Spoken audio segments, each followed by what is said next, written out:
Rajya Sabha TV का ये बेहद ख़ास प्रोग्राम है गुफ्तगू, और गुफ्तगू में आज हैं हमारे साथ बेहद ख़ास मेहमान, जाने माने अभिनेता रंजीत।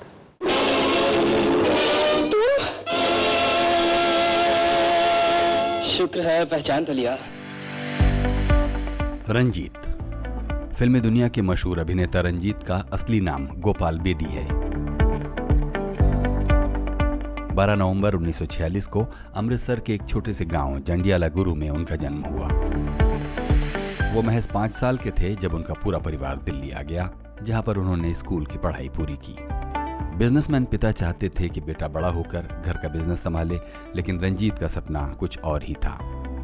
फुटबॉल में माहिर रंजीत ने दिल्ली में स्नातक करते हुए एनडीए का एग्जाम दिया, जहां वो सिलेक्ट हो गए, मगर उन्होंने वायुसेना की ट्रेनिंग बीच में ही छोड़ दी। बकौल रंजीत, उनका फिल्मों में आना महज किस्मत की बात थी। एक पार्टी के दौरान ब्रिटेन में रह रहे भारतीय मूल के एक फिल्म प्रोड्यूसर ने उन्हें कास्ट किया, मगर वो फिल्म नहीं बनी। बाद में उसी प्रोड्यूसर ने ही उनकी मुलाकात अभिनेता सुनील दत्त से कराई। सुनील दत्त की नजरों में आ चुके रंजीत को दत्त साहब ने पहला मौका दिया, और वो फिल्म थी रेशमा और शेरा। भैया। रेशमा मेरा एक काम कर दे, जरा अपनी भाभी का मुखड़ा देखकर बता दे, काली है कि सफेद? चुप दगाबाज, घूंघट में जरूर ताका झाकी की होगी ससुराल में। तेरी कसम नहीं देखा, बस इतनी सी उंगली देखी थी, दूध जैसी सफेद। चुप बेशरम। सुनील दत्त ने ही उनका नाम गोपाल बेदी से बदलकर रंजीत रखा, मगर विलेन बनने की शुरुआत फिल्म शर्मीली से हुई। लुक स्वीटहार्ट, जाने से पहले ये तो पूछती जाओ कि हमने तुम्हें बुलाया क्यों है। छोड़ दो मुझे, मेरा तुमसे कोई वास्ता नहीं। शर्मीली ही वो फिल्म थी जिससे उन्हें पहली बार फिल्मों में पहचान मिली। फोटोज, नेगेटिव्स, शादी से पहले पेशे खिदमत करूं या शादी के बाद कैप्टन साहब को भेज दूं? ओह, तुम मुझे धमकी देने आए हो, ब्लैकमेल करना चाहते हो? कुंदन ब्लैकमेल में नहीं, मोहब्बत के मेल में यकीन करता है। धीरे धीरे उनकी पहचान हिंदी फिल्मों के सबसे बड़े खलनायक के रूप में होने लगी।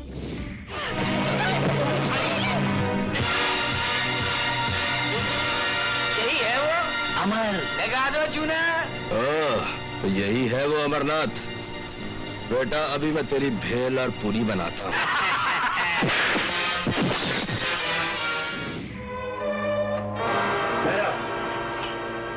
बलराज, सूटकेस नीचे रख दो।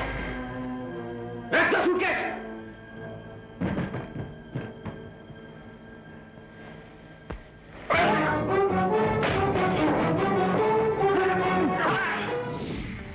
बेहद ही भावुक और शांत स्वभाव के रंजीत आज 300 से भी ज्यादा फिल्मों में काम कर चुके हैं।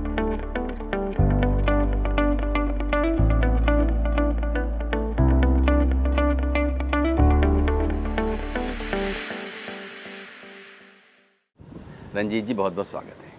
शुक्रिया जी। हमको बताइए कि जंडियाला गुरु जो आपका गांव बताते हैं, वहाँ आपका जन्म हुआ, कैसी जगह है वो? गांव जैसा गांव है जैसे गांव होते हैं, और अभी तो सड़कें पक्की हो गई हैं, अमृतसर के पास ही है वो। तो जंडियाला गुरु जो उसके नाम से फेमस है ये। एंड हमारे गांव का नाम मेहता था, और पंजाबी में पिंड बोलते हैं। तो मैं एक बार एक्टर बनने के बाद गया था, तब का याद है कि वहाँ के फिर वो एमएलए आ गए, क्योंकि होता है ना कि वो बोलते हैं जी हाँ जी अपना है जी, ये रंजीत तो हमारे इधर है, गांव का है, फलाना है, ऑल दैट। फिर आई वेंट देयर, फिर उन्होंने सेवा वेवा की, फिर मैं गांव वालों को मिला। और बेसिकली मेरे जो ग्रैंडफादर थे, फैमिली थी, वो मोस्टली अमृतसर में था हमारा घर। और हमारे जो दादाजी थे वो प्रिंसिपल थे ये हिंदू सभा स्कूल के ना। तो बाकी पड़दादा को भी मैं देख चुका हूँ, पड़दादी को भी देख चुका हूँ, उनकी गोद में खेल चुका। मुझे याद है वो उनका जो बेड होता था ना, वो पाए बड़े बड़े होते थे ऐसे, तो उनके ऊपर ढक्कन घूमता था कोई, उसमें से वो कुछ निकाल के हमको दिया करते थे खाने के लिए। बादाम होते थे, पिस्ते होते थे, all that kind of stuff. तो जंडियाला गुरु पंजाब में अमृतसर के पास ही है। आप लोगों की कुछ खेती वगैरह थी वहाँ? खेती नहीं, ये जहाँ तक मुझे याद है कि इनके ये जो ये क्या बोलते हैं उसको, कपड़े का बिजनेस था ये कुछ। अच्छा। ट्रेडिंग करते थे। हाँ हाँ। आपके फादर क्या करते थे? फादर वही पहले अपने इसी कपड़े के बिजनेस में ही थे। फिर जब हम दिल्ली शिफ्ट कर गए तो वहाँ पर तभी 5-6 साल का ही था, 5 साल का था शायद, तो सारी फैमिली दिल्ली आ गई थी अमृतसर से।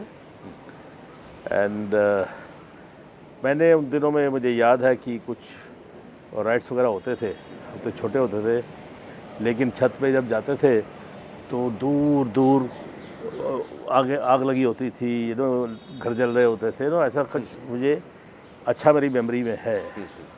और फिर नारों की आवाज़ आती थी, और Mahadev, Allahu Akbar and all that. तो उन दिनों में हमें मालूम है कि हमारी दादी, औरतें जो होती थी, ये जो किचन के बर्तन होते हैं ना, तो वो सब उल्टा उल्टा करके ऊपर चादर वादर लपेट लेते थे। अच्छा। ताकि कोई तलवार मारे या कुछ भी मारे उसकी अलग शील्ड बन जाती थी। तो इस तरह मैंने फिर वो भी देखा हुआ है कि जब अंग्रेज़ वो गली में परेड करते थे, तो हमारी जो गली थी अमृतसर में, वो अंग्रेज़ों की प्लेटून आती थी, जो 15-20 जो होते थे, टक टक टक, तो सब फटाफट अपने घरों में घुस जाते थे। तो एक बार मेरा छोटा भाई रह गया था बाहर ही। अच्छा। तो ये वॉज क्रॉलिंग स्टेज पे था, तो अंग्रेज़ों ने उसको देखा, प्यार व्यार किया, हम खिड़की से देख रहे वो छोड़ के फिर चले गए। ये यादें हैं कुछ पुरानी। फिर आप लोग दिल्ली क्यों आए थे?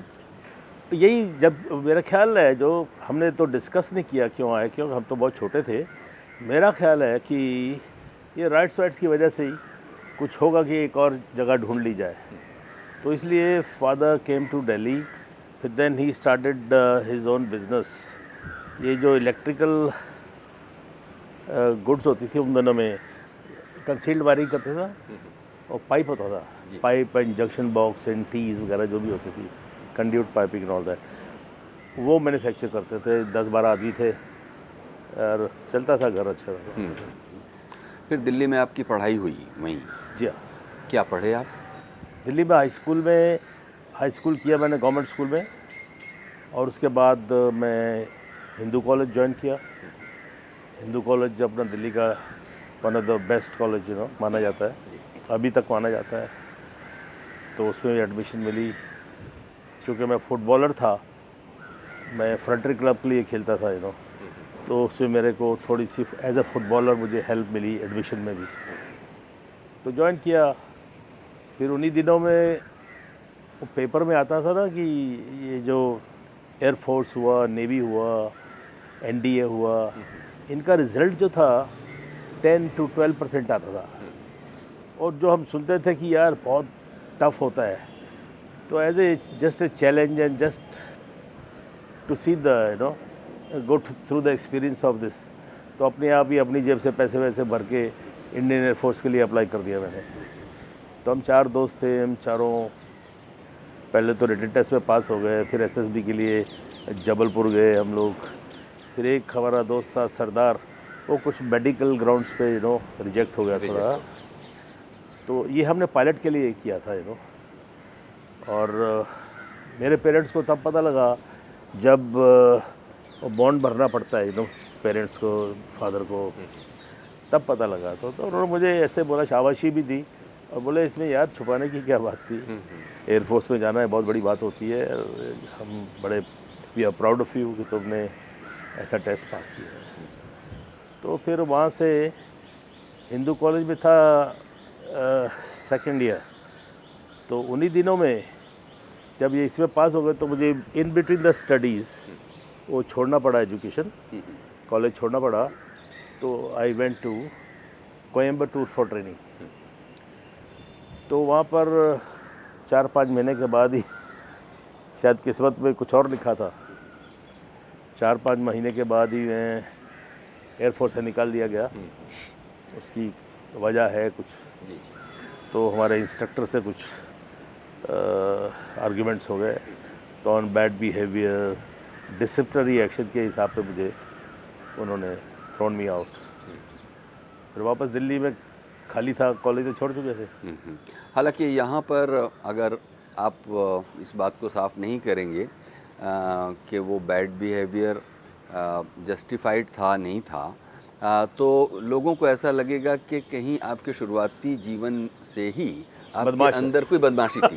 हाँ, तो ये भ्रम दूर हो जाना चाहिए। नहीं, भ्रम इसके तो लिए नहीं, बताता हूँ। जी। क्या हुआ कि देखिए कैंपस में जो हमारे ऑफिसर्स थे उनकी फैमिलीज भी रहती थी, तो जो मेरे डायरेक्ट मेरे इंस्ट्रक्टर थे उनकी सरदार जी थे, उनकी बेटी you know she grown up girl, तो he used to meet and talk whatever the topic कुछ you know all that kind of stuff. वैसे I was very shy guy, लेकिन mentally I was very strong कि character loose character, because मैं footballer था तो मुझे एक phobia था कि मैं ज़रा लड़कियों के साथ ऐसे वैसे कुछ गड़बड़ करूँगा तो मेरी स्टेमिना, मेरी हेल्थ ख़राब हो जाएगी, तो I will be out of this football and all that. तो वो हमारे जो इंस्ट्रक्टर साहब ने एक दो बार देखा होगा, तो वो ऐसी कोई नहीं, ओपन ग्राउंड में मिलते थे हम, ओपन रोड्स पे मिलते थे, और ये नहीं कि रोज़ ही मिलते थे। तो जब उन्होंने देखा तभी मिल रहे होंगे हम लोग, तो उन्होंने फिर डांटा और मुझे उन्होंने एक किस्म का गाली भी निकाल दिया और मुझे थ्रेटन कर दिया कि मैं तेरा करियर बर्बाद कर दूंगा। और उन्हें तो मालूम नहीं था कि हमने तो as a fun for fun you know join किया था, but they was it was a good achievement. और हमने उसको उसी में जवाब दे दिया कि तुम मेरा करियर क्या बनाओगे यार, ऊपर वाला करियर तो वो बनाता है, और बाकी रहा आपकी लड़की का सवाल है उसको संभालो। मैं क्लैरिफाई नहीं करना चाहता हूँ कि मैं कोई अफेयर कर रहा हूँ या क्या कर रहा हूँ। अगर आप चाहते हो कि वो लड़की मेरे आसपास नहीं आए, मुझे कहते हो कि if you are seen around my daughter I will ruin your career, तो मैंने बोला यार अपनी बेटी को संभालो ना तुम, वो क्यों आती मिलने के लिए, साफ उसका गिरेबा पकड़ो। तो मैंने भी उनको उसी रूट लैंग्वेज में जैसे भी था, और पंजाबी में माँ बहन तो निकल ही जाती है ना कुछ बोल दिया, फिर वो सरदार जी अटक गए। एंड इसलिए बस यही थी मेरी आपको गलतफहमी जो है, लड़की की वजह से आउट हो गया मतलब। या तो अभी वॉर एक दो वॉर की होती, ऑफिसर बड़े होते या मर गए, शहीद हो जाते, कुछ भी हो जाते, ऐसे ही होता है। और फिर होता है फ्रॉम फ्लाइंग टू फिल्म्स हो गया है नो।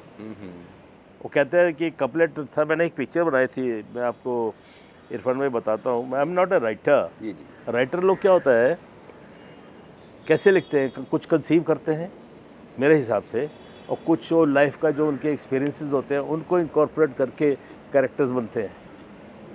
तो मैं जब बहुत बिजी था तभी मैंने ये कपलेट अपनी पिक्चर के लिए लिखा था कि किसे मालूम है ये दुनिया बनी किसके लिए, क्या पता आया है इंसान यहाँ किसके लिए, किस्मत हर घड़ी बदलती है मगर किसके लिए, ज़िंदगी भर का ये अनजान सफ़र किसके लिए। कि मेरे दिल में ये आया कि मैं इतना काम क्यों कर रहा हूँ, किसके लिए कर रहा हूँ। मैं वेजिटेरियन हूँ, कोई शराब वराब नहीं पीता हूँ, सोशल ड्रिंकिंग हाथ में पकड़ लिया, सिगरेट नहीं पीता हूँ, और कोई क्लबों की आदत नहीं है। मैं किसके लिए इतना काम करता हूँ। मेरे माँ बाप आते हैं या मेरे और कोई रिश्तेदार आता है बॉम्बे, तो मेरे पास टाइम नहीं होता है, क्योंकि मैंने अगर टाइम दे दिया तो मुझे जाना पड़ता था। तो फिर इसका जवाब तो किसके लिए काम कर रहे हैं, माँ बाप ने कभी पूछा नहीं क्या कमाते हो, किसको देते हो, कहाँ खर्चा करते हो। तो मैं बोला क्या ज़रूरत है किसके लिए काम करने का। तो then I stop signing pictures. तो दूसरी बात है बात की। तो ये कब डेस्टिनी में लिखा होता है, कब आपने बंद कर दिया फिल्म में? डेस्टिनी में लिखा होता है ना कि क्या आगे करना है। जैसे हमने कभी आपकी इंफॉर्मेशन के लिए मैं ज़िंदगी में अपनी भी अभी तक मैंने 400-500 पिक्चरें की हैं कुछ यू नो, तो उसमें 10-15 ही देखी है मैंने। I have not seen and I am not fond of seeing movies. और कई लोग मुझे बोलते हैं यार तुम्हें मालूम होना चाहिए क्या हो रहा है, कौन कैसे एक्टिंग कर रहा है, क्या कर रहा है। मैं बोला I don't want to copy anybody, I don't want to be inspired by anybody. मैं जो करता हूँ या करना चाहता हूँ मैं अपना ही, आप देखेंगे कि मेरे जितने भी रोल्स मैंने किए हैं, चाहे डाकू के, डाकू तो डाकू ही होता है, लेकिन उसमें अपना अंदाज़ होता था, तो लगता नहीं था कि किसी की कॉपी कर रहे हैं ना, all that kind of stuff. तो मेरी पहली ज़िंदगी पिक्चर थी गाइड, उससे पहले कभी पिक्चर नहीं देखी। उन्हीं दिनों में हम दोनों चल रही थी, उससे बढ़िया बढ़िया डायलॉग, ऐसा मज़ा आया। जैसे वो अभी तक मुझे याद है हम दोनों के डायलॉग, गाइड के डायलॉग, वो उनका हम दोनों में वो एक बार वो 2 कैरेक्टर मिलते हैं जो देव साहब ने डबल रोल किया था, और वो एक कैप्टन है एक मेजर है, वो जंग के मैदान में मिलते हैं तो वो डायलॉग अभी तक टच करते हैं। देखिए वॉर होती है, उधर भी कुछ इंसान मरते हैं, उनके घर वाले रोते हैं, हम खुश होते हैं। हमारे मरते हैं तो वो बड़े प्राउडली बोलते हैं हमने इतने मार दिए, लेकिन इधर रोना धोना भी चलता है। तो उन्होंने लिखा कि कहता है कि इस जंग के मैदान में इतनी मोहब्बत पाई जाती है, जहाँ इतनी नफ़रत होती है उससे कहीं ज़्यादा नफ़रत पाई जाती है। अरे कैप्टन तुम जानते हो तो बताओ, दुनिया में ऐसी कौन सी ताकत है जो हमें अपने कंधों पर बंदूकें रखने पर मजबूर कर देती है। हालांकि हम जानते हैं कि जंग बुरी है, हिंसा बुरी है, नफ़रत बुरी है। कैप्टन पेट की आग या शोहरत की भूख या देश का प्यार या हमारी इंसानियत जो हैवानियत के खिलाफ भड़क उठती है, इंसान के अंदर का लोहा हमेशा अपनी चमक दिखाने के लिए मौके की ताक में रहता है, और जब उसे मौका मिलता है तो वो ये नहीं देखता कि किसी की माँ का दिल टूटता है, किसी की बहन का दिल टूटता है या किसी की प्रेमिका का दिल टूटता है। अब देखिए 50 साल पहले के डायलॉग मुझे अभी तक है याद है ना। कहाँ पे देखी थी आपने ये फिल्म? ये दिल्ली में एक ओडियन सिनेमा कनॉट प्लेस में नून शो आता था रेड्यूस रेट पे, जी जी, 8-9 में, और उन्हीं दिनों में फिर गाइड चलती थी फुल शो।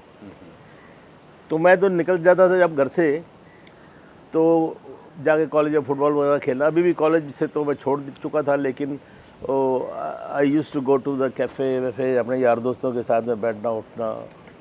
आप लोग कितने भाई बहन हैं वैसे? अभी है क्या सर, अभी तो थे। हाँ, मैं सबसे बड़ा हूँ और मुझसे 2 छोटे भाई थे, तो एक एक करके वो गए। फिर माँ बाप भी गए, हालांकि मैंने उनको यहीं बुला लिया था। वो अफसोस नहीं है कि मैं उनके पास नहीं था, पर पास था, लेकिन कुछ नहीं, ऐसे ही हमारे साथ डार्ट्स खेल रहे हैं, 1 घंटे के बाद दुनिया में नहीं है। ऐसे ही माँ मंदिर में उधर भजन गा रही हैं, तो कहते जी और रंजीत के पापा आ गए मेरे को लेने के लिए, मैं जा रही हूँ उनके साथ। उनकी सहेलियाँ उनको पकड़ के, नहीं बहन जी ऐसा, अरे नहीं मैं जा रही हूँ, वो देखो खड़े। तो वो लोग ऐसे चले गए ना। दोनों कितने 7 महीने के बाद गए। अच्छा, पहले फादर गए, मदर आफ्टर 7 मंथ्स। मैं आपको एक किस्सा इस बारे में सुनाना चाहता हूँ। हमेशा बोलते हैं ना माँ को औलाद बहुत प्यारी होती है। जी। मेरे जो पेरेंट्स थे, माँ बाप थे, इधर हमारे नज़दीक ही एक मंदिर है, हरे राम हरे कृष्ण। तो मियाँ बीवी जो 40-45 साल की जो शादी की, एकदम ऐसे आजकल तो सुबह शादी होती है, रात को नमस्ते जी हो जाती है। एक ही जगह सोना, एक ही जगह खाना, उसने बोला ये करना, उसने बोला हाँ जी, उसने बोला ये नहीं करना, हाँ जी, मतलब इस तरह की लाइफ गुजारी हुई इकट्ठे। तो वो शाम को इकट्ठे वॉक के लिए जाते थे या मंदिर घूम के आ जाते थे। वहाँ रोज़ की रूटीन थी। हाँ। शाम को चाय वाय पी, उसके बाद चले गए। अब जब मेरे फादर चले गए जब, तो हम तीनों भाई थे, तभी मेरे भाई जिंदा थे, बहन दिल्ली से आई हुई थी। तो मेरी माँ और मेरी बेटी पैदा हुई थी, she was about 6-7 months old. मेरी माँ जो थी, अभी उनको मंदिर लेके कौन जाए, तो हम लोग गए उनके साथ में। वो ये सामने भगवान की जो मूर्तियाँ हैं उसके सामने खड़ी है। अब देखिए, तीनों बेटे, तीनों बहुएं, पोते पोतियाँ, मेरे भाइयों के बच्चे पैदा हो चुके थे, मेरी बेटी, सब पास है उसके साथ। और डायलॉग क्या बोल रही हो सुनने वाला है, भगवान को बोलते हैं कि आज तो तू बड़ा खुश होगा कि आज मैं अकेली आई हूँ तेरे पास।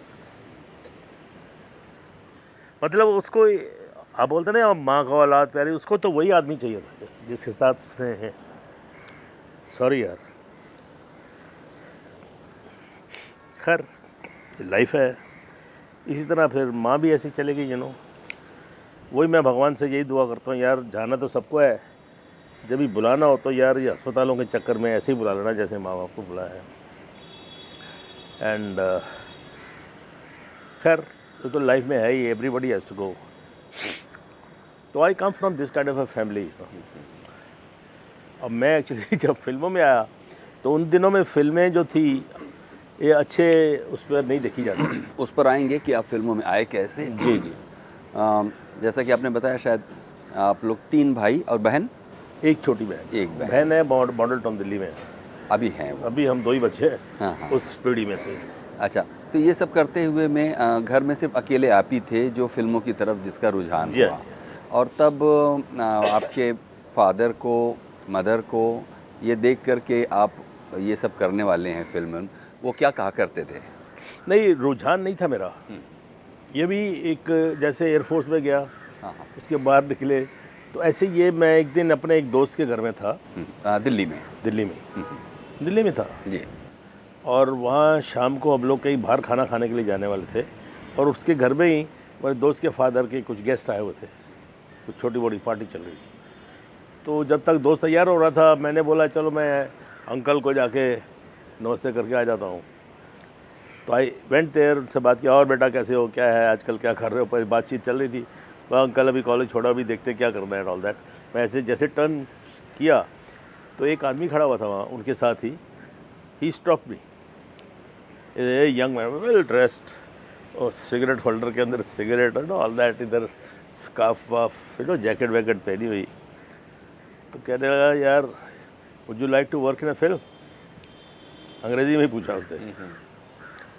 तो मैंने सोचा, यार ये जो फिल्म वाले होते हैं ना, बम्बई से आते हैं, मैंने पूछा नहीं कौन हो तुम, क्या है, ये आते हैं नॉर्थ में, पंजाब में जाते हैं, अनाउंस कर देते हैं लड़का लड़की हीरोइन चाहिए, हीरोइन ढूंढ रहे हैं, हीरो ढूंढ रहे हैं, तो फिर वो एक्सप्लॉइट करके झूठे वादे करके साले चले जाते हैं। ये सुना हुआ था मैंने। तो फिर मैं तो फ्री था, मैंने बोला मेरा क्या कर लेगा, तो मैं बोला हाँ जी करेंगे जी। हालांकि मैंने वो जैसे आपको बोला कि मैंने सिर्फ 2 ही पिक्चरें, गाइड देखी थी और वो देखी थी, हम दोनों। हाँ जी, हम दोनों। तो कभी थिएटर नहीं, कभी कुछ नहीं, ऑल दैट। तो साहब उसने मुझे अपना होटल का पता दिया कि मैं इस होटल में ठहरा हूँ, शायद क्लैरिजिस था मेरे क्या कोई होटल है उधर दिल्ली में, नॉर्थ प्लेस के पास में, उसमें ठहरा हुआ था। तो उसने बोला कि तुम वहाँ आ जाना, और कार्ड भी दिया अपना, उसके ऊपर लिखा था ठाकुर रणबीर सिंह। तो ठाकुर मतलब he was Rajput from Kota family, तो मैं दूसरे दिन तैयार होके पहुंच गए क्लैरिजिस होटल। अब क्लैरिजिस होटल में वहाँ उसके साथ में बड़े स्टाइल में लंच वंच किया गया, तो लाइक फर्स्ट टाइम बड़े मैनर्स के साथ में तो सब उन्होंने कहानी सुनाई मेरे को, और कहानी थी ट्रक ड्राइवर की, कि उनकी ज़िंदगी कैसे होती है, और उसका नाम भी था ज़िंदगी की राहें। अच्छा। रोड्स ऑफ लाइफ, वो हिंदी इंग्लिश दोनों में बनाना चाहता था। अच्छा, वो कैरेक्टर के बारे में बताता हूँ। He was settled abroad in, he was connected with the British film industry and Hollywood also. तो उसने एक पिक्चर लिखी थी, Yul Brynner, Trevor Howard, Ursula Andress, तो बड़े बड़े स्टार्स थे उन दिनों में, उस कहानी में उसका योगदान था। तो ही न्यू हॉलीवुड वाले जितने बड़े स्टार्स वगैरह थे, और अपना ये जो इंग्लैंड में पीटर ओटूल हुआ, रिचर्ड बर्टन हुआ, ये सब लोग वो मिलते रहते थे। अच्छा। But he was connected with the film industry. And एक हीरोइन आई थी प्रिया राजवंश, जो चेतन साहब की गर्लफ्रेंड थी, उसको भी वही लेके आया था, अच्छा। लंदन से लाया था वो। खैर, तो कहानी सुनी, ये वो, फिर ठीक है, आ गया। I was not excited. मैं फिल्में देखता नहीं था, तो मुझे मालूम नहीं था ये फिल्म के जो हीरो हीरोइंस होते हैं, इनका क्या डिमांड होती है, क्या ओहदा होता है, क्या आता है, ठीक है।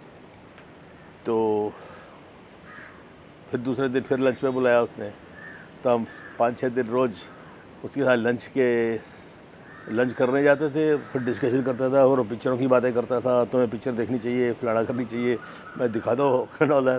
तो उसके साथ ही पिक्चरें देखी हमने, सुनील दत्त की और भी कुछ राज साहब की पिक्चरें देखी। तो साहब वहाँ पर रात को उसके साथ ही जो दिल्ली के सोशलाइट्स वगैरह थे, और रोज़ कोई ना कोई खाना वाना। एयरफोर्स में हम रम पीनी सीख ली थी, फ्रैंकली स्पीकिंग, तो रम पकड़ लेते थे। नहीं, वहाँ तो स्कॉच मिल जाती थी, मतलब पीना आ गया था कैसे पीनी है।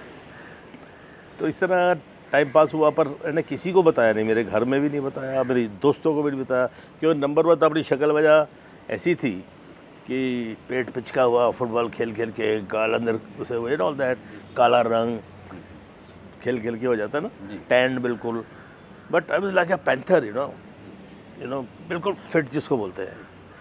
उसको चाहिए था वो जो ट्रक ड्राइवर होते हैं उनका जो क्या बोलते हैं उसको, क्लीनर, वो रोल था मेरा, वो हीरो था। वो ढाबे में किसी लड़की के साथ रोमांस हो जाता है ढाबे वाली से, और फिर वो कोई स्मगलिंग में फंस जाते हैं, फिर रात भर ड्राइव करते हैं जंगलों में, फिर ऐसा उनकी कहानी के बारे में था। तो साहब उसके लिए मैं फिट बैठता था, तो उसके लिए मुझे उसने साइन किया, तो मैंने किसी को नहीं बोला, यार दोस्त को भी नहीं। क्या होता है कि जैसे थोड़ा सा निकले तो पीछे से मजाक उड़ाते हैं, अरे देखो ये चाल देखो, साले की शक्ल देखो, हीरो बनेंगे ना, तो उस फियर कॉम्प्लेक्स में हमने किसी को नहीं बताया, तो घर में तो सवाल ही पैदा नहीं होता था। Very Orthodox family. फिर वो चला आया वापस, कहता कि मैं बॉम्बे जा रहा हूँ, ये जो बाकी की स्टार का साइन करने के लिए, फिर पिक्चर शुरू करते हैं। वो हीरो हीरोइन, एक हीरोइन जो दिल्ली में एक मोती सिनेमा है नो, चांदनी चौक में है कि नहीं अभी मालूम नहीं मेरे को, उनकी बेटी को अपॉइंटमेंट वगैरह आई, उनकी बेटी को हीरोइन साइन किया था उसने। और बाकी जो ट्रक ड्राइवर का रोल था जयंत साहब थे, फिर कोठे वाली के लिए एक लड़की शबनम नाम की थी कोई, उन दिनों में जो भी है कैरेक्टर बाकी जो साइन करने थे। पर वो 2 महीने तक कोई न्यूज़ नहीं दिल्ली में। अब मैं बोला अच्छा हुआ जान छुटी, मेरे साथ तो कुछ नहीं किया ना इसने, खैर कोई बात नहीं, एक्सपीरियंस हो गया लाइफ में एक और। तो 2-3 महीने ऐसे निकल गए, मैं भी भूल भाल गया नो, क्योंकि मेरा तो कुछ स्टेक पे था नहीं और मैं इतना एक्साइटेड भी नहीं था नो। तो अब यकीन कीजिए, मैं आपको फैक्ट बता रहा हूँ कि मैं एक्साइटेड नहीं था। लोग बोलते ना यार हीरो बन रहा है और ये है वो है। तो साहब एक दिन एक पोस्ट कार्ड आया लेटर पे, वो जो 3 शेर वाला होता है ना, येलो कलर का, उस पर वो मेरे जो पिक्चर में नाम था ना मेरा, उसी नाम से एड्रेस किया हुआ था, डियर राज सो फलाना। मैं इधर सॉरी इससे पहले बात नहीं कर सका, मिल नहीं सका, मोबाइल तो उठा नहीं, ऑल दैट, फ़ोन लगता ही नहीं था कभी भी। तो मैं चेतन साहब के घर में ठहरा हुआ हूँ, चेतन मतलब देव साहब के बड़े भाई जो हैं, और मेरे सब यार दोस्त जो भी हैं, ये जितने भी राज साहब हुए, दत्त साहब हुए, देव साहब हुए, ये जब यूरोप जाते थे ये लोग, तो ही वॉज ओनली इंडियन जो सोसाइटी में था, उस सर्किट में था। तो जब वो आता था ये उसकी खातिर तो अच्छा करते थे। तो बोले कि यार वो सब मेरे दोस्त बोलते हैं कि पहली पिक्चर जो है कोई इस्टेब्लिश हीरो के साथ बनानी चाहिए, अगर तुम वो दूसरा तो स्क्रिप्ट मालूम है, अगर दूसरा रोल कर रहा है तो तुम बॉम्बे आ जाओ, और ये एड्रेस है और मैं आपको लेने के लिए आऊँगा। तो ठीक है, फिर दिल में फिर खाली थे अभी भी। तो साहब घर में फिर झूठ बोला कि वो कॉलेज वाले फुटबॉल की टीम जा रही है बॉम्बे तो मेरे को भी साथ में ले जाना चाहते हैं, ये है वो है। तो मैंने बॉम्बे देखा नहीं है, तो आपकी इजाज़त हो तो हाँ जाओ घुमाओ। तो my father was like my friend ऐसे कोई वो नहीं था, पर वो स्ट्रिक्ट थे इन देयर ओन, अपने जो संस्कार जो होते हैं। तो साहब हम उनके साथ में अपना टिकट विकेट कटवाई, अब चले आए जी बॉम्बे। तो मुझे याद है 232 रुपये की टिकट थी, पता नहीं कितने की, एक ही एयरलाइन थी, इंडियन एयरलाइंस। तो हम पहुंच गए साहब बॉम्बे। तो बॉम्बे ही रिसीव्ड मी, तभी छोटा सा एयरपोर्ट होता था बॉम्बे का सेंटा क्रूज। तो लेके हम बाहर आए, एक काली फिएट गाड़ी में हम बैठे, तो पहुँचे। तो अब देख रहे थे बॉम्बे कैसा होता है, अंधेरा हो चुका था, शाम हो चुकी थी। तो चेतन साहब के घर में पहुँचे तो पता लगा कि ये चेतन साहब यहाँ रहते हैं। अच्छा, उनकी भी पिक्चर मैंने देख ली थी, अमन वगैरह कुछ लगी थी जो भी उन दिनों में, एक्टर डायरेक्टर हकीकत वगैरह थी ना कुछ पिक्चरें। तो साहब अब थोड़ी देर के बाद चेतन साहब आ गए, हम मिले, हाथ हाथ मिलाए। बड़ा हैंडसम आदमी गोरा रंग और बड़ा कल्चर्ड पढ़े लिखे वो बड़े थे वो। और बैठ के बातें बातें, फिर वो ड्रिंक चालू हो गया उनका, और ड्रिंक के बाद में थोड़ी देर में एक लड़की एंटर की। वो लड़की वो जो थी प्रिया राजवंश थी। उनका कद वद भी कुछ अच्छा था, 5 फुट 9 इंच 10 इंच के बराबर ऐसा कुछ था। फिर बाल खुले थे उसके, और बड़ी टॉल लग रही, मुझसे भी लंबी लग रही थी। तो हम तो दिल्ली की लड़कियां देखी हुई थी, जो 2 गुत्ता करके इधर 2 चोटियाँ बना के तेल वेल लगा होता था, all that kind of stuff. तो पहली बार एक सजी हुई लड़की देखी हमने, लड़की क्या और जो भी समझे आप। तो गोरा रंग, उसके पिंक और ये वो, और आवाज़ भी कुछ बड़ी कल्चर्ड वॉइस। तो बातें कर रहे थे, फिर इंग्लैंड की बातें कर रहे थे। तो जहाँ पर वो हंसते थे मैं भी हंस पड़ता था थोड़ा सा, क्यों मेरा तो टॉपिक था नहीं, बस एक बार मिला दिया।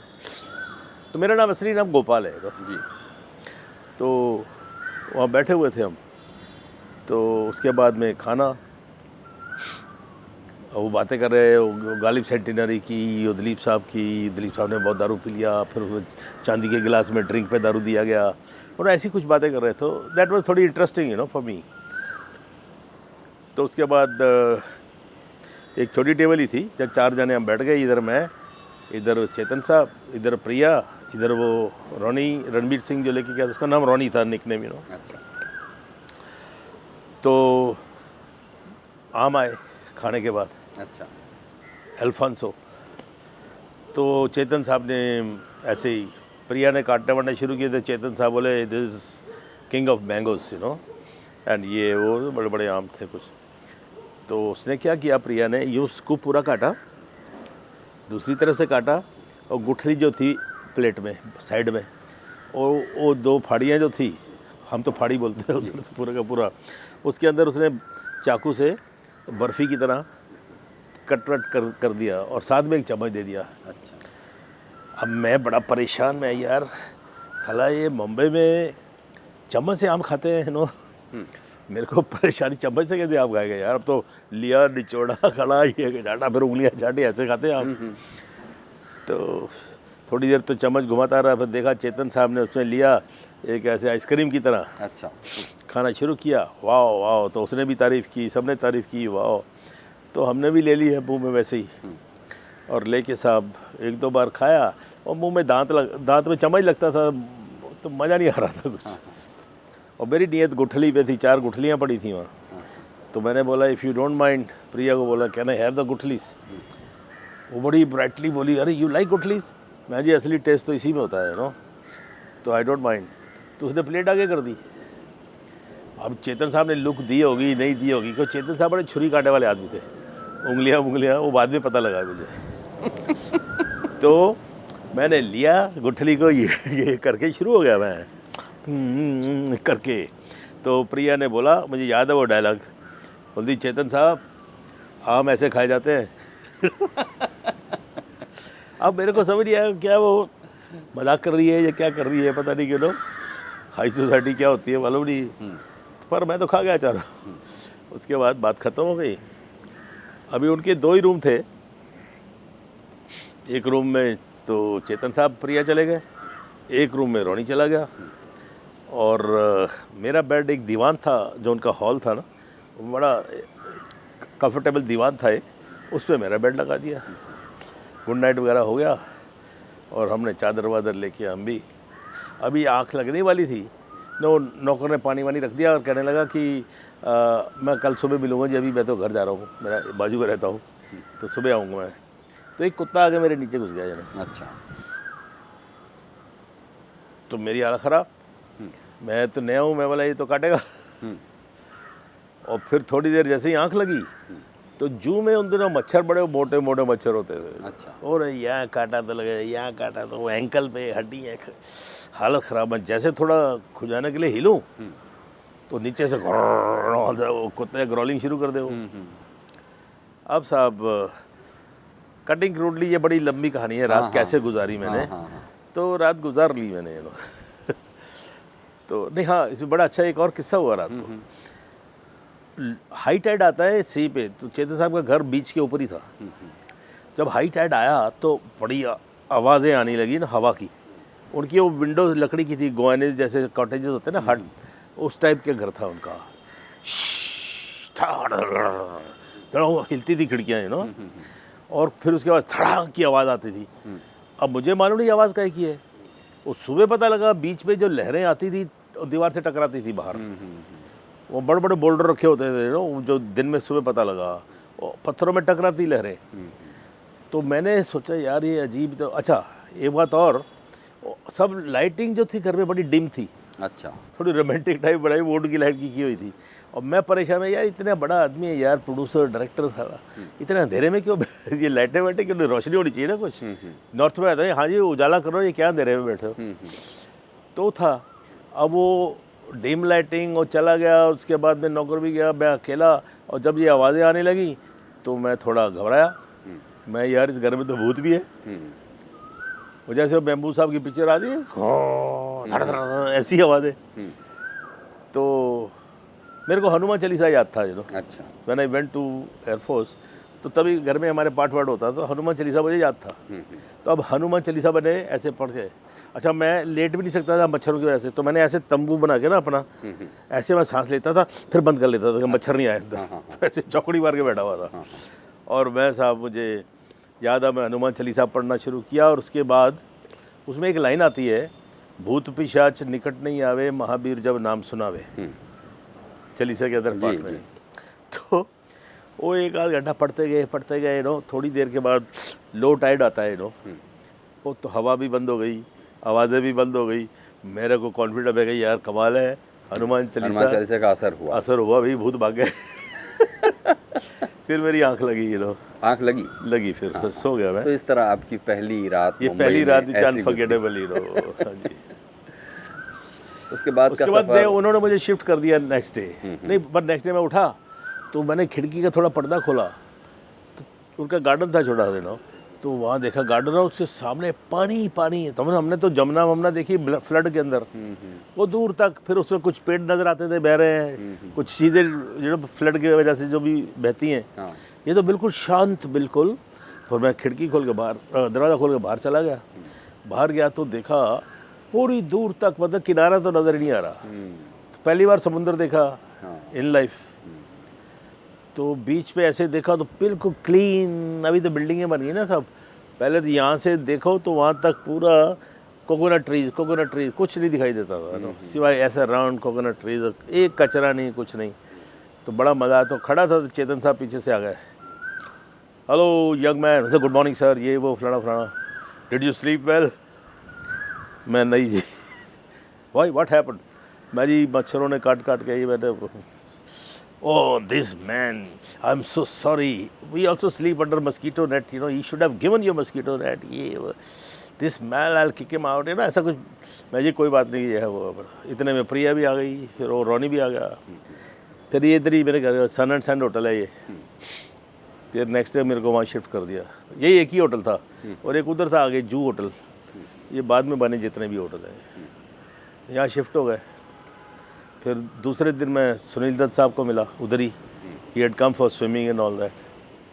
तो ऐसे कहानी लाइफ की चालू हुई। और फिर इस मुंबई विजिट के बाद फिर क्या कभी दोबारा आपको वापस दिल्ली जाने की ज़रूरत कि अब वापस चला जाता हूँ, अब यहाँ कुछ नहीं रहा? आई नौबत आई। हाँ। अब क्या हुआ, रोनी के जो फाइनेंसर्स थे दे बैक्ड आउट। तो रोनी को चमचा टाइप नहीं था, बोला ठीक है आप पैसा लगा रहे हो ना, तो ठीक है आप पैसा मिलेगा, इंटरेस्ट मिलेगा, जो भी है डील जो भी हुआ। तो रोनी हर every evening he was invited, और these Gujarati chaps were they, Marwaris and Gujarati जो पैसा लगा रहे थे। तो वो अपने घरों में तो ये नॉन वेज और शराब और ये चीज़ें तो कर नहीं सकते थे। तो हमने फिर एक बंगला लिया था इधर किराए पे। वो शाम को दफ्तर वफ्तर बंद करके आ जाते थे इधर, खाना पीना चलता था। तो एक असिस्टेंट था हमारा मिस्टर इम्तियाज़, जैन साहब का बड़ा लड़का, अमजद का बड़ा भाई, वो ही वॉज चीफ असिस्टेंट। तो हम उसके हवाले करके शाम को किसी पार्टी में सूट वूट पहना रोज चले जाते थे। और फिर क्या हुआ, कुछ गड़बड़ हुई, दे बैक्ड आउट। और वो मेन हीरो के लिए साइन किया उसको, संजय खान को, और ग्रे वाला रोल था वो मैं करने वाला था। फिर अभी जब ये बैक्ड आउट हो गए तो रोनी ने बोला कि मैं यार लंदन जाता हूँ, मेरा वो रैंक ऑर्गेनाइजेशन के पैसे हैं, और मैं वो लेके अपनी पैसे से पिक्चर बनाएगा। तो मुझे अकेला छोड़ के चला गया। अब इस दौरान के अंदर जो 1-2 महीने निकले, मेरे सब दोस्त बन गए थे बहुत अच्छे। दत्त साहब became very fond of me. वो पहले दिन से ही उनके घर में गया तो मदर इंडिया को देखा उसी शाम को, ऐसे मेरी लाइफ शुरू हुई लेकिन ये जो 1-2 महीने गुजरे उसमें आपके खर्चे कैसे चले? नहीं, ये मुझे 700 रुपीज़ पर मंथ देते थे कंपनी रोनी? के हाँ रोनी। हाँ। और कंपनी के उसमें अकाउंट में एज अ फीस अच्छा। वो मेरी जमा होती रहती थी। हाँ। समझे नहीं आप? यानी आपको एक ऐसी फिल्म के पैसे मिलते रहे जो बनी नहीं? बनी नहीं। हाँ, पर मैं था ना, अटैच तो था ही। अटैच तो थे ही। तो आई वाज साइंड हाँ। That as a per month जब तक पिक्चर बनेगी तब तक मिलता रहेगा। यानी आपको शुरू में ही ये मुंबई की फिल्म कारोबार का थोड़ा सा उसकी हकीकत शुरू के 2-3 महीनों में ही कुछ साफ नहीं, हो कारोबार वारोबार नहीं पता लगा मुझे। अच्छा। पहले हफ्ते के अंदर आई मेट फर्स्ट डे चेतन साहब प्रिया, दूसरे दिन दत्त साहब, सुनील दत्त साहब और नरगिस जी, और तीसरे दिन राज कपूर साहब के स्टूडियो में। Within 1 week I met all the top star जो होते ना, उनको पर्सनली ऐसे क्लोज बैठ के। तो ऐसा तो कभी कोई सोच ही नहीं सकता ना, बाहर वाला आदमी तो वो लोग क्या सोचते थे, वो जो बाद में पता कि ये मैं जो हूँ और रोनी का कोई रिश्तेदार हूँ या भाई हूँ या छोटा हूँ, मैं उसकी प्रोडक्शन में हेल्प करने के लिए उसके साथ में आया हूँ। अच्छा। तो कभी उन्होंने मुझे ऐसी फील नहीं दी कि यार तुम एक्टर। और जब रोनी चला गया तो मैं यार इनको रोज़ मिलता था। ये मेरे इधर यहाँ बैडमिंटन खेलते थे, फिरोज़ खान, संजय खान, मैं, एयर इंडिया के 1-2 कैप्टन भी थे। तो साहब शाम को खाना वाना, ये वो पार्टी वार्टी। तो मेरा अपना पर्सनल खर्चा बिल्कुल ही नहीं था, ज़ीरो था। समझे नहीं आप? तो ये कोई भी किसी ने बोला नहीं यार तुम रोनी गया, तुम एक्टर क्यों नहीं बनते हो? तो मैंने अपने आप से ही बोला यार I think I am not fit for this line.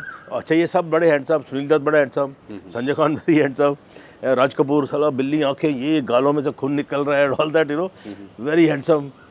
तो जितने भी लोगों को मिला, राजकुमार साहब अगेन, वो भी क्या आवाज़ और एवरीथिंग तो आई थॉट कि आई am not fit for this line, इसलिए कोई बोलता नहीं है। अब जाते हैं वापस। अब तकदीर में कुछ और लिखा हुआ था।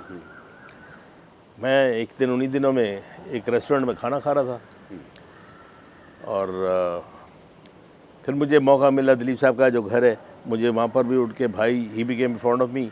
तो उसने मुझे ऑफ़र किया you stay here, don't spend rent and all that kind of stuff. ऐसी चीज़ें मेरे को बहुत ऊपर वाले ने दी कि जो कभी घर से पैसा भी मंगवाने की नौबत नहीं आई।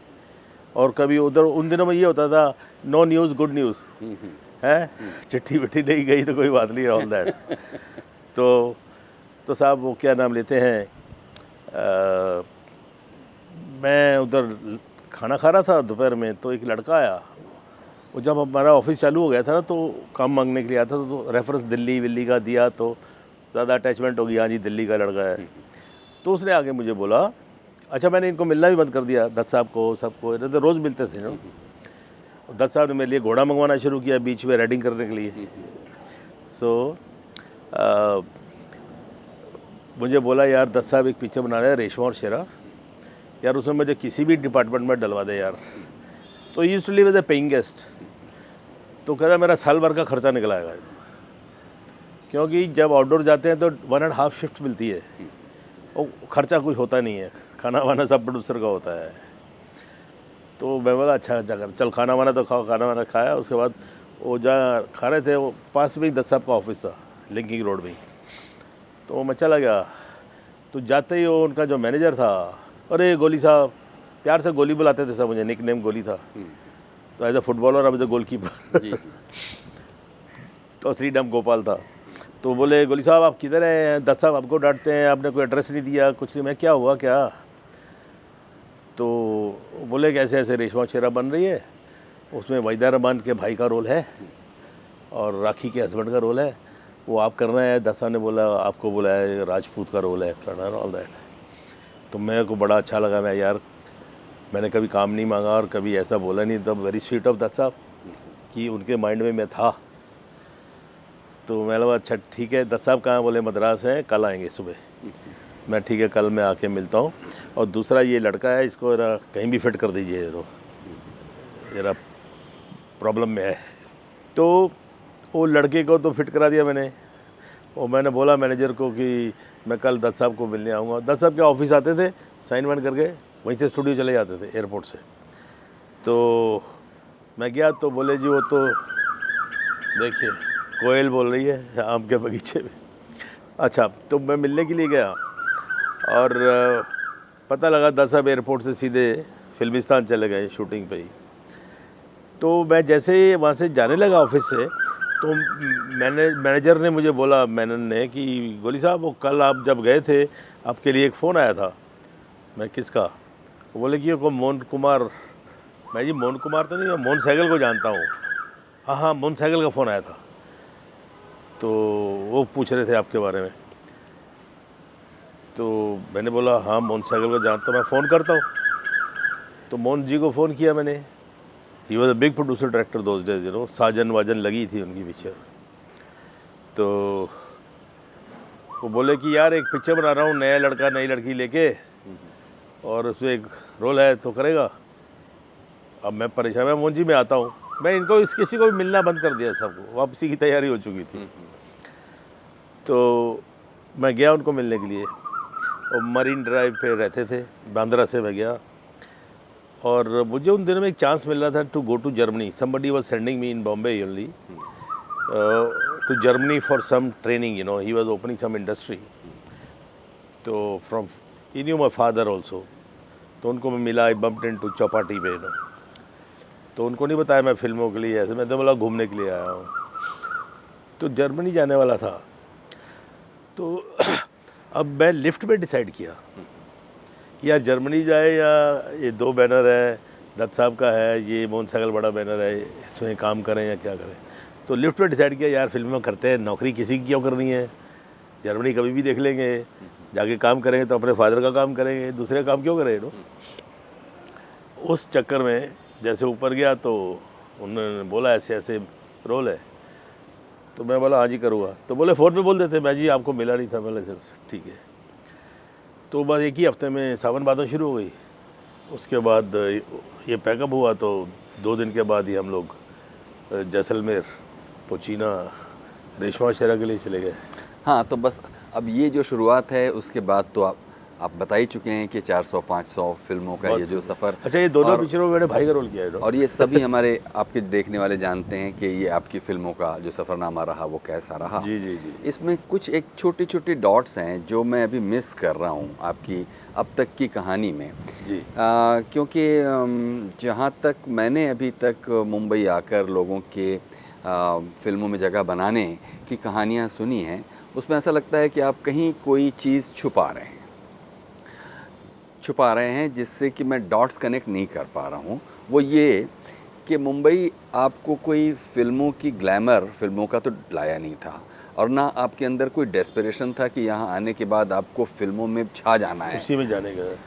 दूसरी तरफ आप यहाँ पर 2 महीने 2.5 महीने रह रहे हैं, या शायद और भी ज़्यादा रौनी 3 महीने हो गए थे। हाँ जी। और बाकायदा पगार पर रह रहे हैं।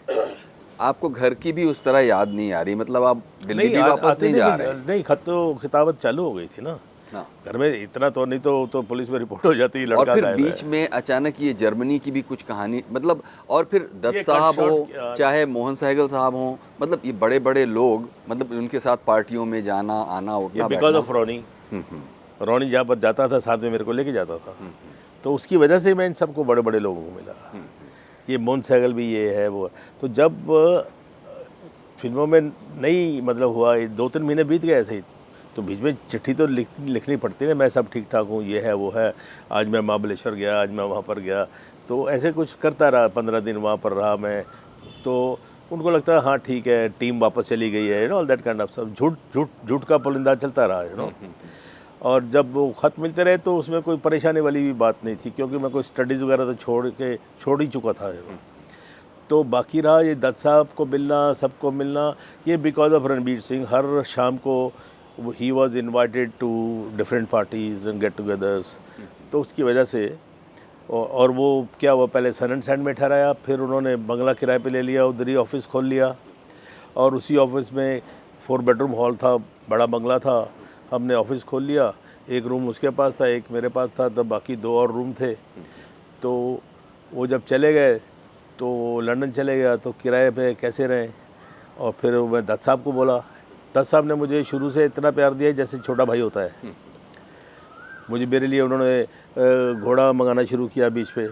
वो खुद every morning he used to come, sun and sand beach पे राइडिंग करते थे, और वहीं पर सैटरडे संडे स्विमिंग करते थे, वहीं ब्रेकफास्ट करते थे और वहीं से स्टूडियो चले जाते थे। तो मेरा नाश्ता भी फ्री में होता था, सब कुछ फ्री होता है, रेडिंग एवरीथिंग यू नो।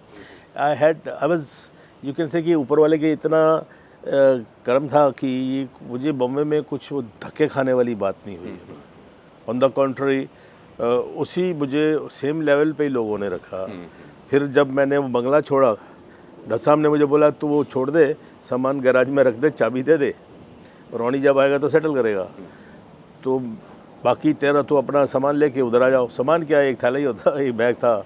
तो मेरा गेस्ट हाउस है ऑफिस के ऊपर, तुम वहाँ रहना शुरू कर दो। अब मेरे दिल में थोड़ी शर्म आई कि यार वहाँ कैसे रहेंगे। तो फिर एक आध हफ्ता हमने कहीं गुजारा। तो फिर वो उसकी वजह से हमको, रोनी की वजह से हम दिलीप साहब के घर में भी कई बार गए। तो उनका जो छोटा भाई था एहसन खान, वो घर में होता था, बेचारा बीमार था। तो सब he was living on Dilip Kumar only. तो हम लोग भी जाते थे, वो सेम प्लेटफॉर्म होता था, प्रोड्यूसर आते थे उसी को भी मिलते थे, बड़े बड़े ए भीम सिंह, ये साउथ के एंड ऑल दैट। तो दिलीप साहब के सामने भी मुझे बैठ के सेम टेबल पे मौका मिला। तो अब इतनी देर में तो पता लग गया था कि वैल्यूज़ क्या है, बड़े बड़े स्टार्स क्या होते हैं and all that you know. तो अभी भी वो एक होता ना, और अरे यार ये ऐसा नहीं था, क्यों सब चीज़ इजीली मिल गई मेरे को। और जहाँ तो धक्के खाए होते, जहाँ देखा कि हाँ जी वो गया और वो देखा लोग देख रहे हैं, वो तो मौका नहीं मिला। तो फिर आपने इस तरह से फिल्मों में एक शुरुआत अपनी कर दी। इस तरह शुरुआत हो गई। हाँ, और कर नहीं दी। हाँ, हो गई। मैं तो किसी को नौकरी दिलाने के लिए गया। हाँ। तो रेशमा शेरा मिल गई। हाँ। रेशमा शेरा मिली तो सावन भादों का फ़ोन मिल गया। तो किसी ने मोहन सहगल को बोला कि वो लड़का जो है दत्त साहब का काफ़ी दोस्त है, राइडिंग वाइडिंग स्विमिंग करता है, आप उनके ऑफिस में उनका एड्रेस मिल जाएगा।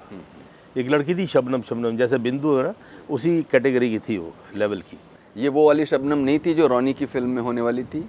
नहीं, ये कोई और शबनम थी उसकी फिल्म में। हाँ, वही शबनम हमारी फिल्म में भी थी। अच्छा। लेकिन she had worked in Mohan Sehgal's picture Saajan you know. तो गुड लुकिंग गर्ल, वैम का रोल करती थी वो। तो वो शबनम हमारे यहाँ भी था। उसने बोला कि वो दत्त साहब का दोस्त है, ये है वो, तो पता लग गया। तो शबनम ने ही बताया था मोहन सहगल को।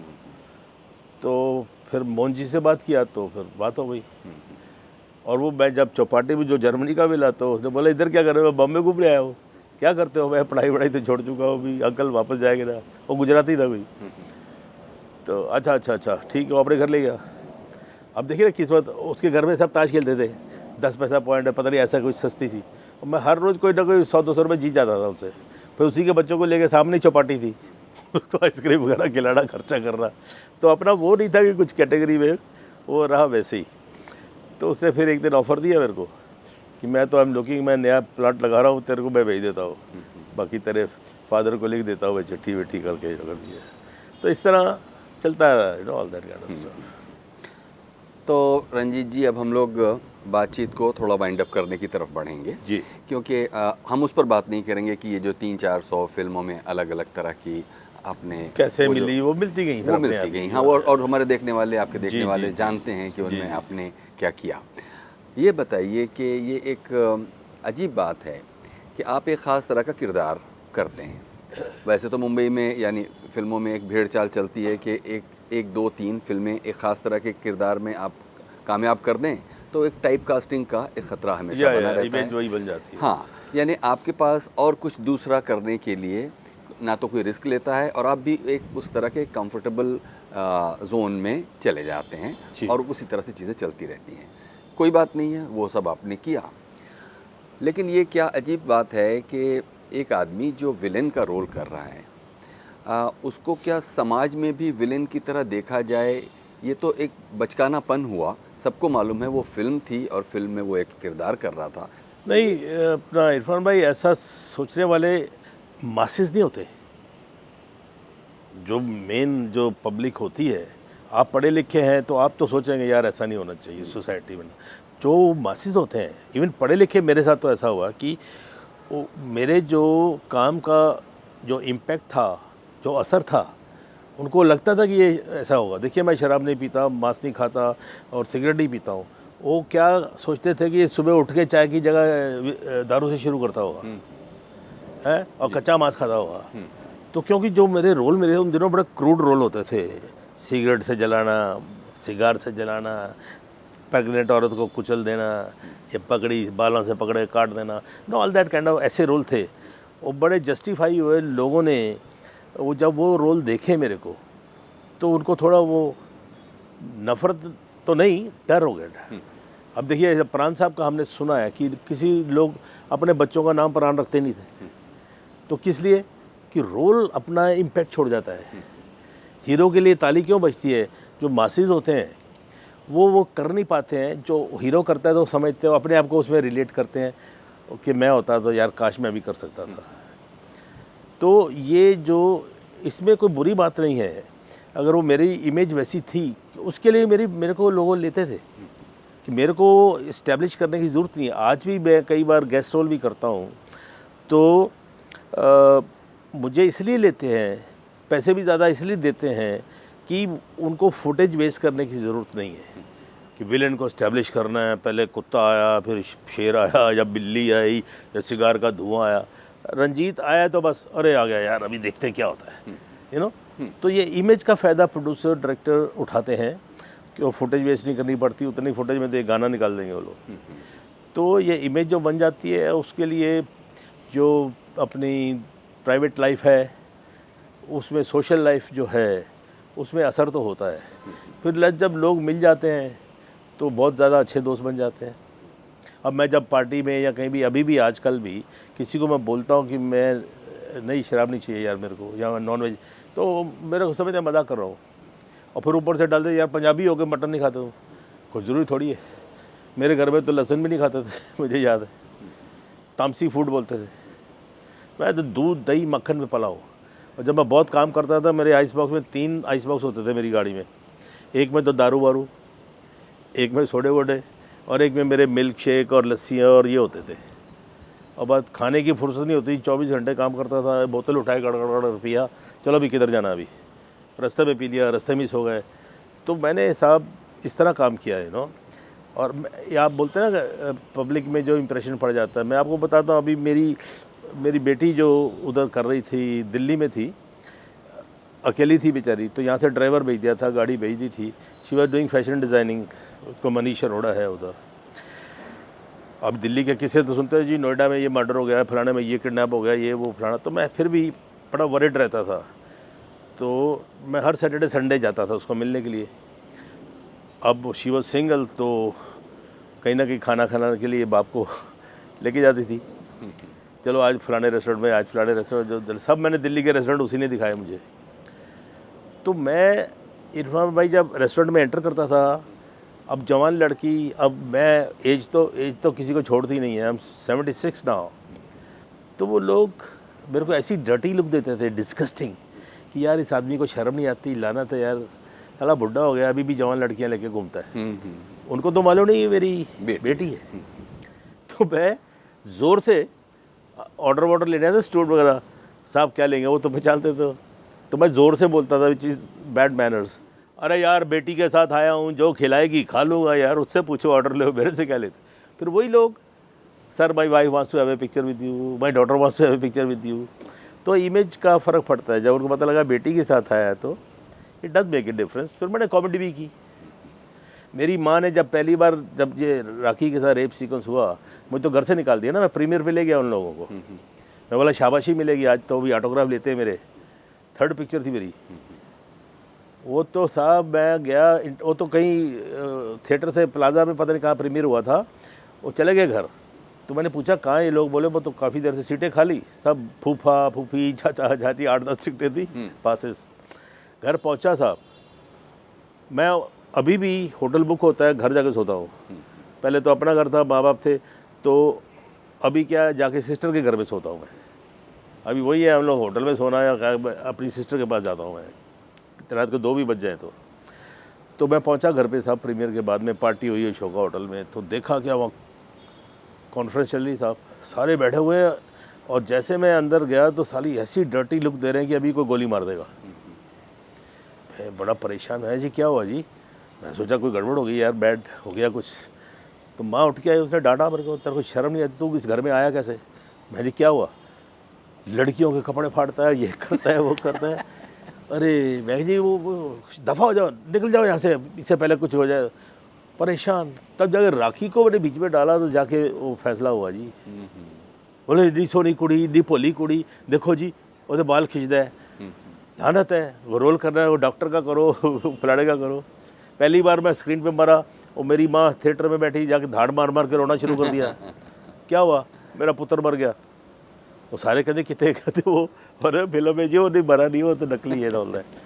तो ऐसा था। ऐसा था।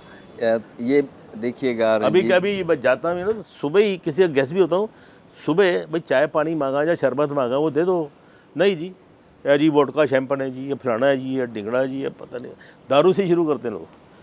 मैं बोला नहीं पीता हूँ, और नहीं कुछ नहीं होता यार, फिर इसलिए पकड़ लेता हूँ आजकल। तो आपने शुरू में कहा कि एक दौर ऐसा भी था जब आपको लगता था कि फुटबॉल खेल खेल के रंग भी कुछ काला हो गया, कुछ ऐसा, मैं कोई खूबसूरत काला तो अभी भी काला ही है। मैं कुछ ऐसी कोई खूबसूरती की दुनिया में कोई झंडे तो गाड़ नहीं रहा हूँ, फिर मेरा शरीर भी कोई ऐसा हीरो जैसा शरीर नहीं तो है। बहुत बढ़िया था मेरा। हाँ, लेकिन फिर एक ऐसा दौर आया कि जब रंजीत ही रंजीत थे, फिर आप अपनी शोहरत, फिर अपनी शोहरत से फिर आप खुद भी उसके प्यार में पड़ गए।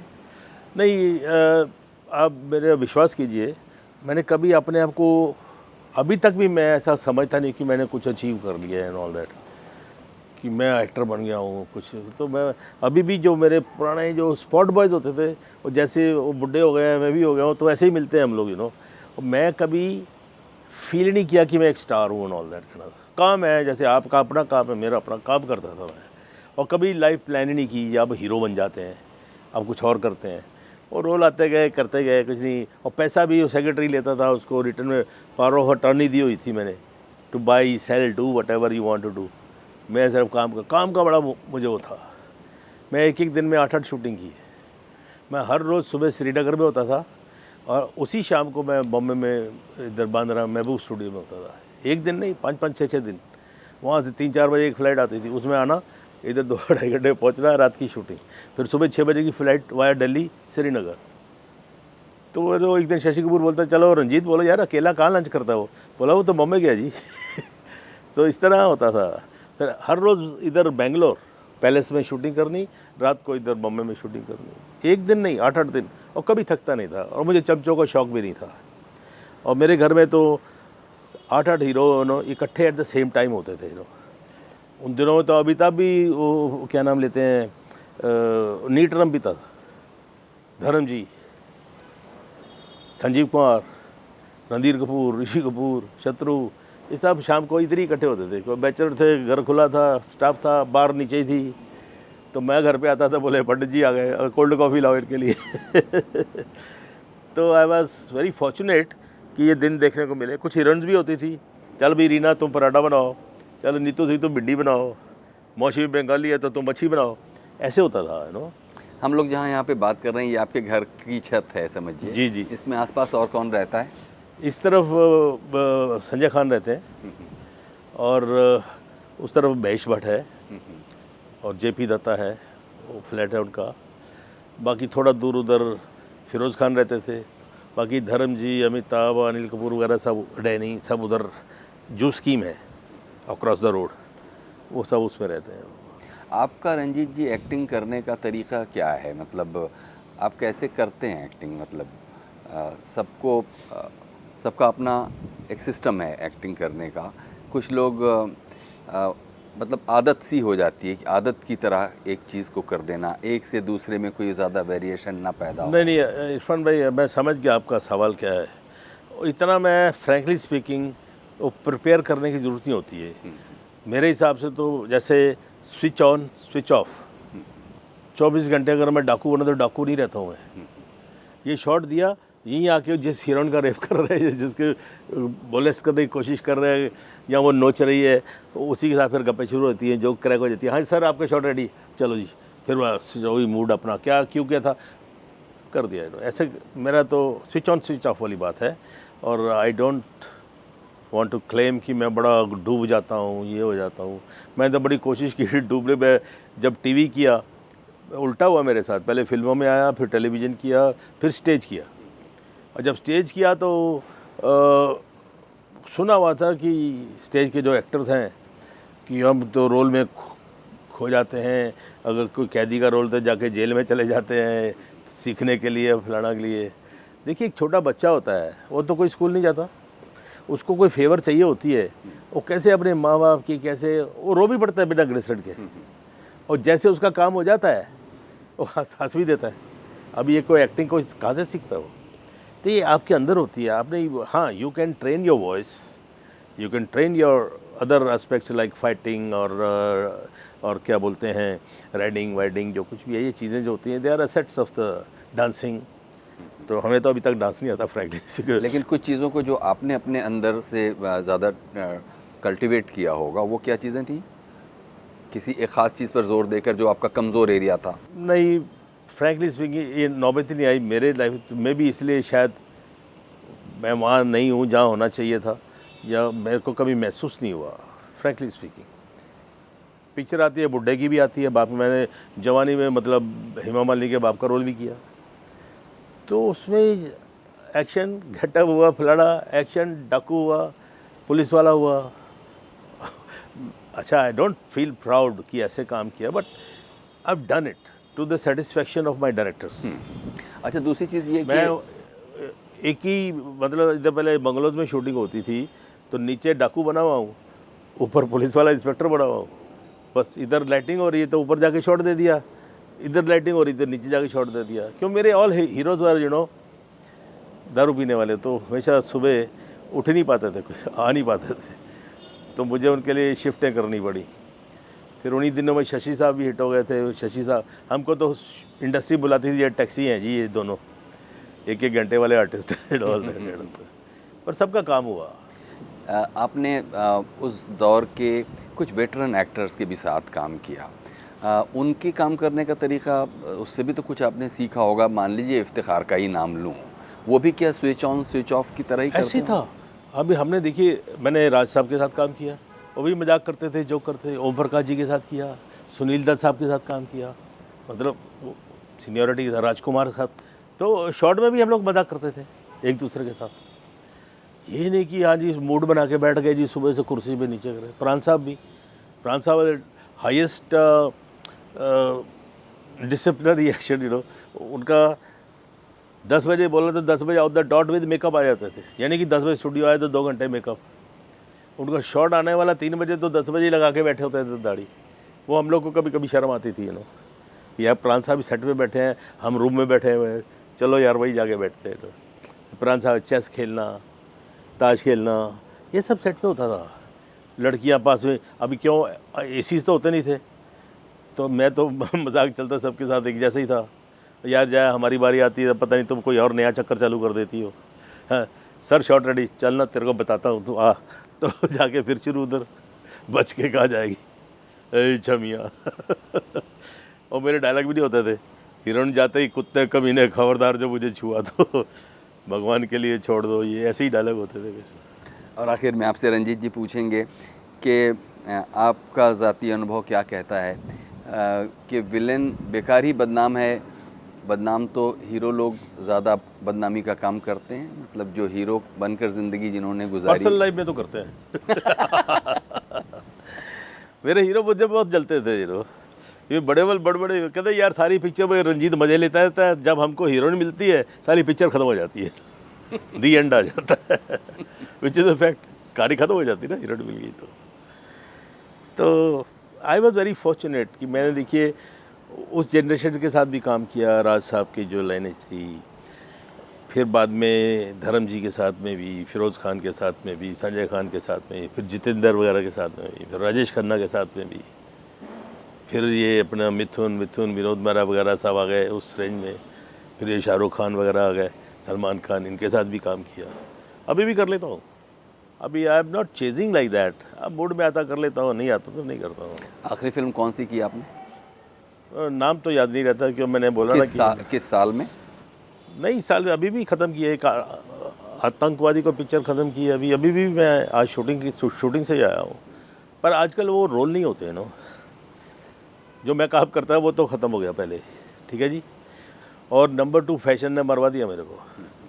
आजकल की हीरोइन साड़ियाँ ही नहीं पहनती, तो मेरा काम तो ख़त्म हो गया ना। क्या खींचूँ क्या फाड़ूँ, कुछ है ही नहीं ना। हाथ लगाएंगे तो हीरो आएगा, पिटाई शुरू हो जाएगी। खैर वो तो ट्रेंड बदलता रहता है हमेशा, ट्रेंड कीप्स ऑन चेंजिंग।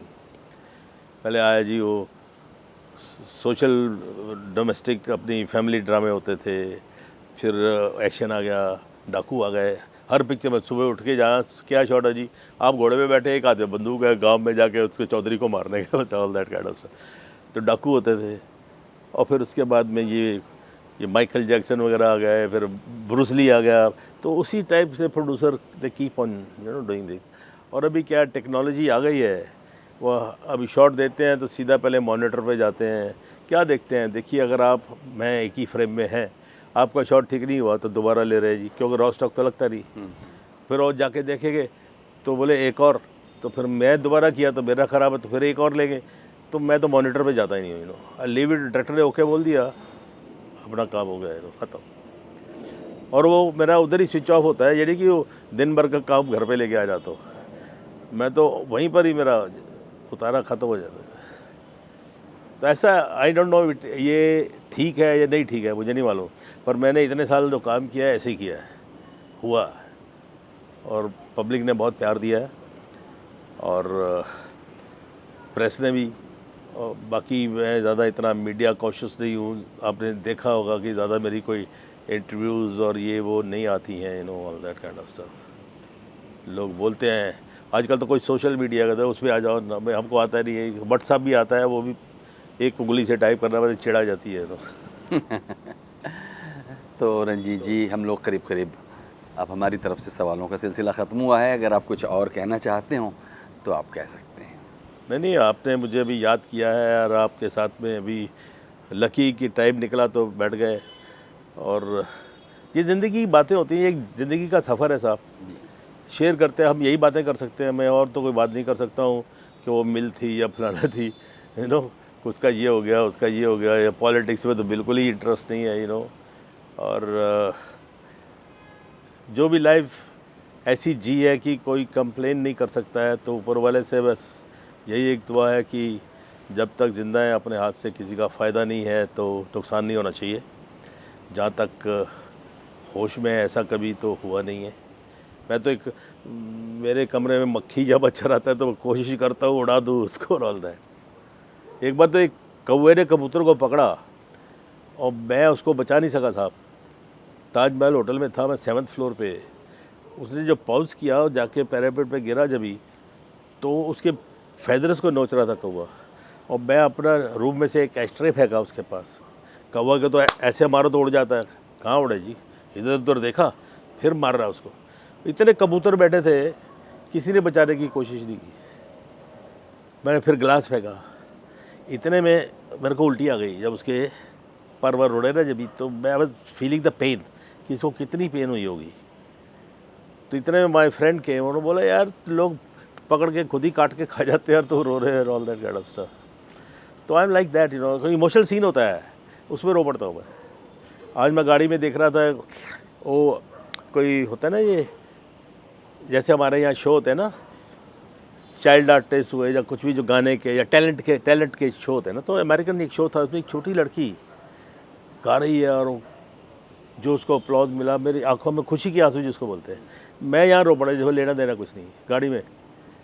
तो I am very emotional and टची, ऐसा हूँ इंसान में। पर जब डाकू या विलन या कुछ भी बनता हूँ, वो आपने देखा ही है, जो कुछ भी है।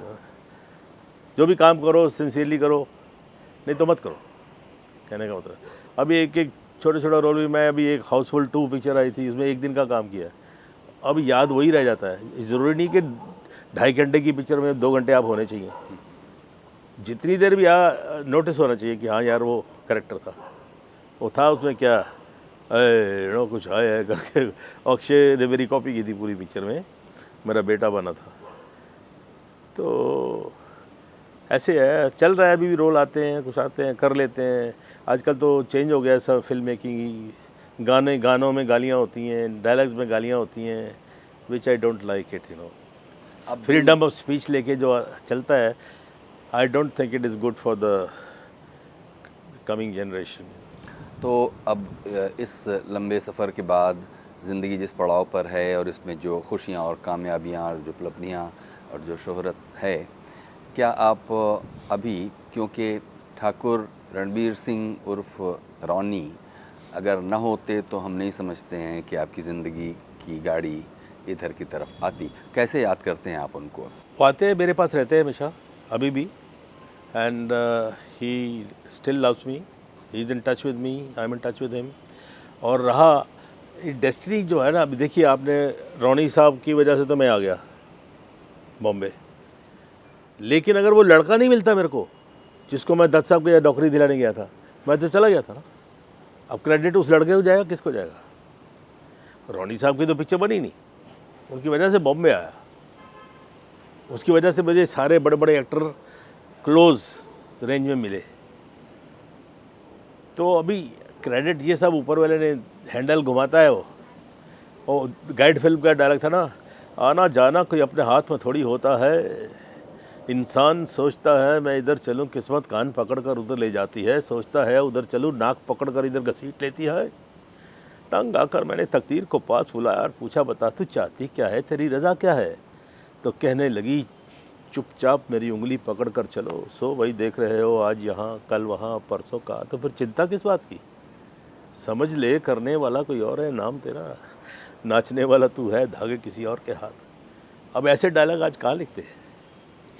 मेरा तो ऐसा इमेज था साहब, मेरी शादी नहीं होती थी ना, कोई भी अपनी लड़की कौन देगा रंजीत को? अल्टीमेटली जब हुई तो ये फैक्ट है, मैंने अपने माँ बाप से बोला मैं ये घोड़ी वोड़ी और फिल्म इंडस्ट्री की पार्टियाँ वार्टी नहीं करने वाला हूँ, शादी करनी है, दो दिल की बात है, आप बोलो तो आप मेरे भगवान हैं, वो लड़की के माँ बाप उसके भगवान हैं, आप आशीर्वाद दे दीजिए, शादी ख़त्म हो गई। फिर अल्टीमेटली रिश्तेदारों को बताना पड़ता है। और जो मेरी बीवी की जो मासी थी, उसकी माँ ने उसको फ़ोन किया अपनी सिस्टर को कि हाँ जी उसकी शादी कर दी लड़की की। तो पहले शिकायत करते हैं ना रिश्तेदार, तो कर दी तो अभी बताने का क्या फ़ायदा है, क्यों की? फिर खैर किसके साथ की? बोले रंजीत के साथ। कौन रंजीत? वो जो फिल्म में है, तेरे को और कोई नहीं मिला? तो अपनी लड़की से इतनी दुखी थी, उसका गला घोट देती, जहर दे देती, उसको समुद्र में फेंक देती, यही मिला था तेरे को? कहती नहीं अच्छा है, वो खाक अच्छा है, लड़की को घर बुलाओ, उसके कपड़े वपड़े उतार के देखो, और रात को शराब पी के हंटर से मारता होगा उसको। तो ये तो इमेज थी मेरी। तो मेरी सास बोलती है, मुझे लगता है कि वो रंजीत को बुला के उसके कपड़े उतारने पड़ेंगे कि वो मेरी बेटी कैसी है, वो मारती होगी उसको। खैर ये is part of life, you know, and मैं ज़्यादा इसके लिए ज़्यादा परवाह नहीं करता हूँ कि लोग क्या सोचते हैं। मैं यही है, अच्छा I am lucky that my kids also they don't feel ashamed of, they know this is role. आजकल चाहे इंटरनेट बोलिए या कुछ ही बोलिए, they are more intelligent than us, they have more knowledge than us, you know, frankly speaking. तो एक तो वो मेरा एक टेंशन ख़त्म हो गई, और दूसरा इन माई प्राइवेट लाइफ आपको कभी ऐसा कोई शिकायत नहीं मिली होगी कि ये छोटापन, लुच्चापन, आवारापन, ये जो होता है जो सुनते हैं एक्टरों का, शराब पी के वहाँ गिर गए, वहाँ से लेके बदतमीज़ी कर ली, ऐसा कभी मौका नहीं आया। बस वही है कि मेरी वजह से मेरी फैमिली को शर्म नहीं आनी चाहिए, they should not feel ashamed. उनके जो बच्चे दोस्त हैं, उनके माँ बाप है, उनके घर है, अरे तेरे बाप ने ऐसा किया, तेरे, ये चीज़ें हैं। लेकिन ऊपर वाले की मेहरबानी ऐसा कभी हुआ नहीं मेरे साथ कि जहाँ मेरे को एम्बैरेसमेंट। मिनिस्टरों को भी मिलता हो, मिलते हैं प्यार से, इधर आते हैं, ब्यूरोक्रेट्स भी आते हैं, पुलिस वाले भी आते हैं, ऐसा सर्कल है अपना, ऊपर सब प्यार करते हैं, they love to meet me, तो अच्छा लगता है। बहुत बहुत शुक्रिया रंजीत जी, आपने हमारे लिए इतना। थैंक यू जी, आपने याद किया मुझे, बड़ा खुश हूँ कि मेरे पास टाइम निकला तो आपके साथ बिताया, और इसी बहाने आपके ज़रिए जनता भी दे थोड़ा सा और प्यार मिल जाएगा। बहुत बहुत शुक्रिया। Thank you very much, you are most welcome. गुफ्तगू में आप देख रहे थे मशहूर अभिनेता रंजीत को। कुछ कहना चाहते हो इस एपिसोड के बारे में तो हमें लिखिए ज़रूर feedback.rstv@gmail.com पर। और इस हफ्ते जो हमें प्रतिक्रियाएं मिली हैं उनमें से एक प्रतिक्रिया फिलहाल आपके लिए।